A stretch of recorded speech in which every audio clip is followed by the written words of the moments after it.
बेफ़िक्र हो जाओ, अल्लाह मुखलिस लोगों के साथ कभी नाइंसाफ़ी नहीं करता। हमेशा दुआ मांगते रहा करो, क्योंकि दुआ कभी रद्द नहीं होती।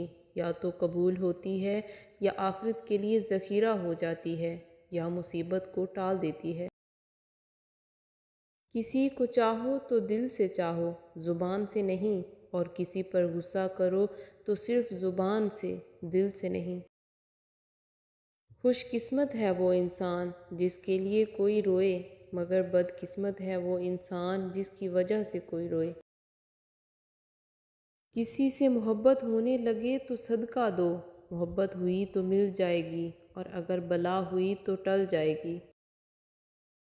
हज़रत अली रज़ी अल्लाह ताला अन्हो ने फ़रमाया, जब तुम किसी शख्स को उसकी दौलत की वजह से इज़्ज़त देने लगो तो समझ लेना तुमने अपना ईमान खो दिया है।